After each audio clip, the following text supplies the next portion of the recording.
ঠিক বলছো, মরে যাও, তার আগে দয়া করে আমাকেও একটু মেরে রেখে যাইও। কিরে কখন আসছো? কি জানি, খেয়াল করিনি তো। এই থাক তোরা, কখন আসছস তুই? যখন থেকে নিজের মরার প্ল্যান করতেছো ঠিক তখন। আরে ধুর, ওটা কিচ্ছু না, ওরা ভয় পাইতেছিল তাই বোঝাচ্ছিলাম ওদেরকে। ওদেরকে বোঝানোর দায়িত্বটা তোমাকে কে দিছে? আর তুমি কি বুঝে আমার ভাইয়ের গায়ে হাত তুলতে গেছো? দিন দিন তুমি আর সবকিছু কমপ্লিকেট করে ফেলতেছো হায়দার।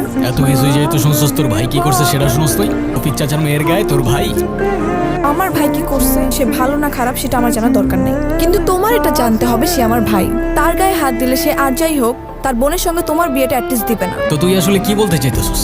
তোর ভাই তার পোলাপান মিলে একটা মেয়ের গায়ে হাত দিবে, তাদের যা ইচ্ছা তাই করবে, আর আমি চুপচাপ কিচ্ছু না বলে জাস্ট দাঁড়ায় দাঁড়ায় দেখবো? না, আমি আর কিছু বলতে চাচ্ছি না। দোষ আসলে তোমার না, দোষ আমার কপালের। না আমার ফ্যামিলিতে কিছু বলার সাধ্য আছে, আর না তোমাকে কিছু বলার রাইট।